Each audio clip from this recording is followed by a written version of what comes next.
itu berbagi afeksi, yang mana kita mengkomunikasikan cinta, kehangatan, dan perhatian melalui kata-kata, Hmm. sentuhan, dan tindakan kasih sayang.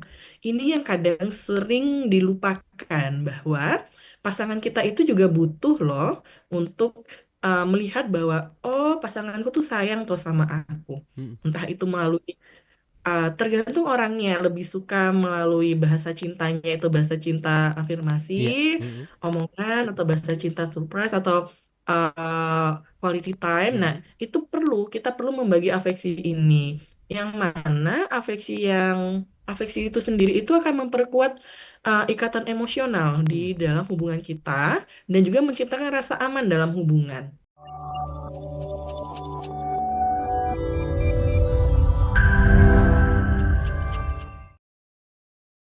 Satu yang cukup menarik Mbak Friska ini adalah soal komunikasi. Saya rasa komunikasi ini selalu menjadi PR, baik yang pacaran maupun juga sudah menjadi sepasang suami istri.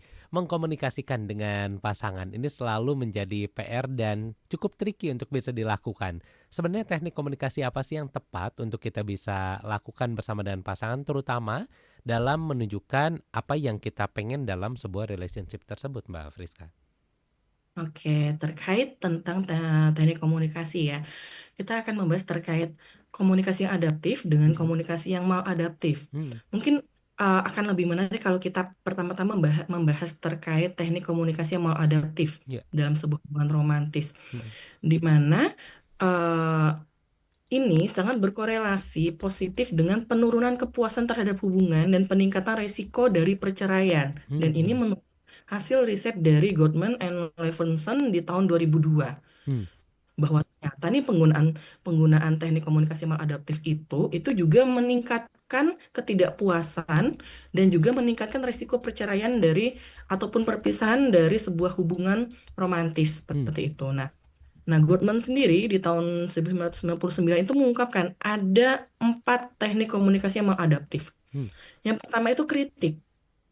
Nah, kritik ini di mana serangan terhadap karakter atau kepribadian pasangan, bukan hanya pada perilaku spesifik. Hmm. Jadi seperti misalnya, kamu tuh kok males banget ya, Mhm. kamu kok cuek. Jadi yang disasar adalah dirinya, Mhm. bukan sebuah perilaku yang tidak disukai dari pasangan kita. Oke. Ya. Misalnya, eh, kita meminta tolong nih untuk pasangan, tolong dong belikan aku pembalut Mhm. karena aku lagi menstruasi, misalnya Mhm. seperti itu. Mhm. Lalu pasangannya "Ah, boleh nggak kalau kamu aja atau boleh nggak aku beli melalui online misalnya Mhm. seperti Mhm. itu. Mhm. Eh, Seharusnya kan yang tidak disukai adalah perilakunya yang menolak untuk membeli. Mhm. Tetapi yang disasar adalah kamu tuh kayak gitu ya, kamu tuh memang orangnya nggak perhatian ya, kamu tuh nggak Iya. sensitif ya. Mhm. Nah, kritik-kritik terhadap kepribadian atau karakter seseorang ini sebaiknya dihindari. Itu akan membuat tadi penurunan kepuasan terhadap hubungan dan Mhm. peningkatan resiko berpisah. Mmm. Nah, lalu yang kedua itu defensif, di mana menyalahkan pasangan atau membuat alasan untuk menghindari tanggung jawab. Mmm. Oke, misalnya kalau dari tadi kita selalu membahas terkait yang pihak perempuan, ini kita pihak laki-laki. Iya. Misalnya seperti ini, kalau di keluarga suami istri udah punya anak, kemudian istrinya mengabari suaminya bahwa, Mas, kok adik belum dijemput ya? Misalnya Mhm. seperti itu. Ini Mhm. sudah jam segini.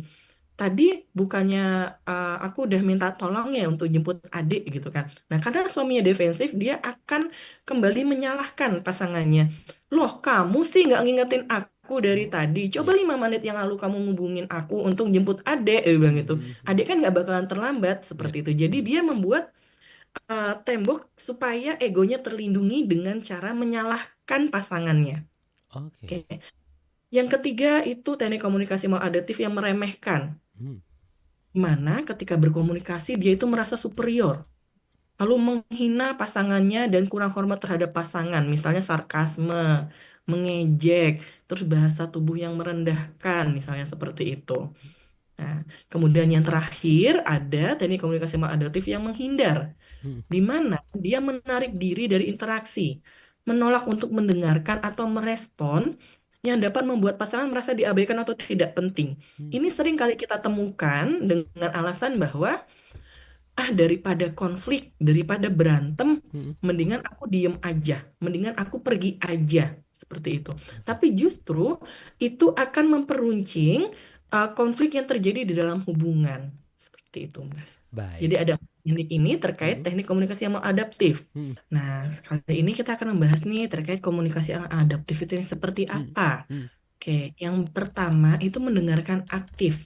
Nah, Oke. mendengarkan aktif ini bukan hanya kita duduk terus menyediakan telinga saja, itu tidak, tetapi Mhm. kita juga melibatkan perhatian secara penuh Mhm. terhadap semua perkataan, baik yang keluar secara verbal ataupun bahasa-bahasa nonverbal dari pasangan. Ya. Yang mana kita juga harus menunjukkan empati nih Mhm. terhadap apa yang dirasakan, apa yang diceritakan.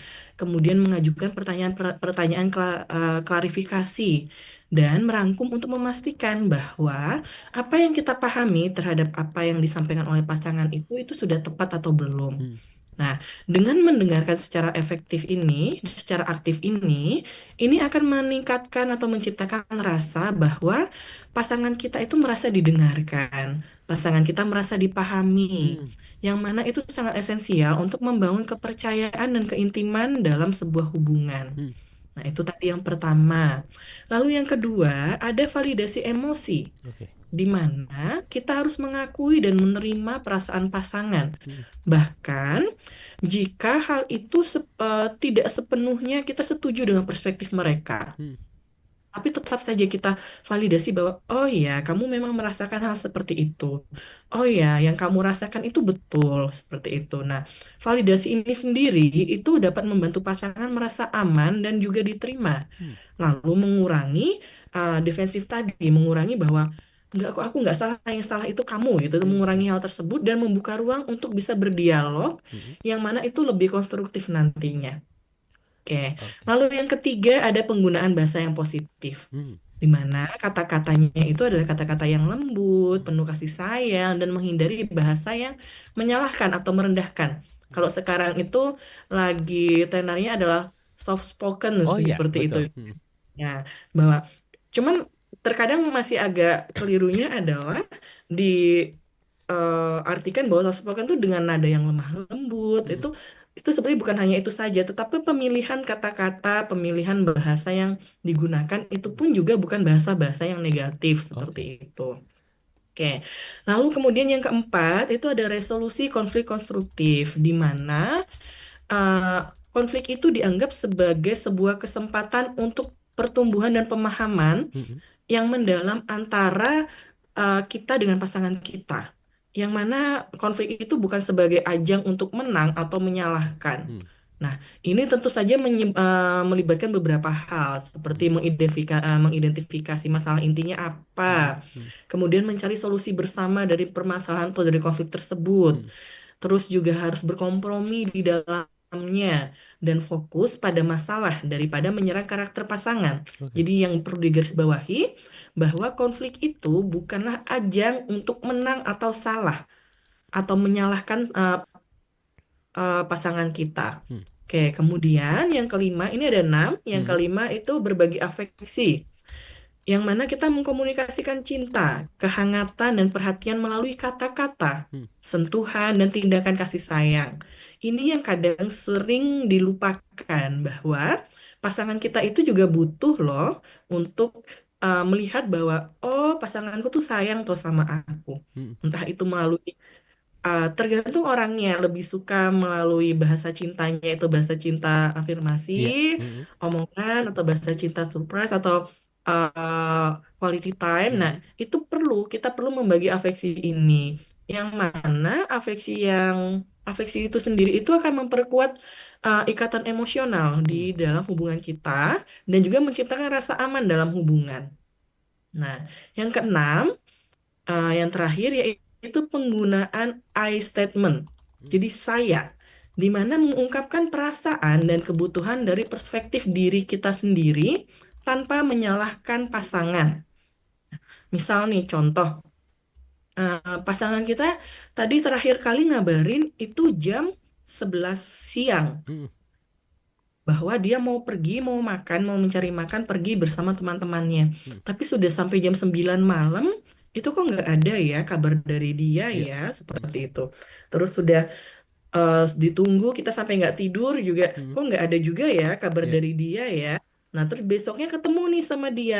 Nah, yang sering kali kita dengar atau yang sering kali kita lihat di masyarakat adalah, kamu tuh kemana aja sih? Dari jam 11 nggak ngubungin aku. Kamu kok mhm, tiba-tiba hilang ya? Gitu. mhm, mhm, Kan aku jadi cemas. Nah, iya, itu bahasa yang sering digunakan.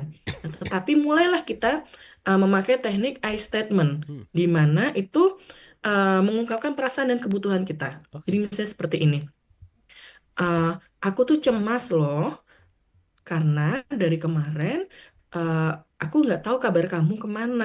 mmm, Aku udah berpikir yang enggak aja mhm, karena aku nggak tahu kamu kemana. Aku takutnya terjadi hal-hal yang tidak tidak mengenakan, yang tidak kita harapkan mhm, seperti itu. Jadi fokusnya adalah aku di I statement-nya. Nah, oke, mhm. itu untuk teknik-teknik komunikasi yang adaptif, Mas. Oke, ini kelihatannya cukup menarik dan juga applicable ya untuk bisa dilakukan oleh sahabat Sonora, terutama dalam menjalin relationship bukan hanya dalam tahap pacaran saja, bahkan untuk suami istri pun ini bisa dilakukan bahkan bersama dengan anak-anak pun ini kelihatannya masih cukup relevan.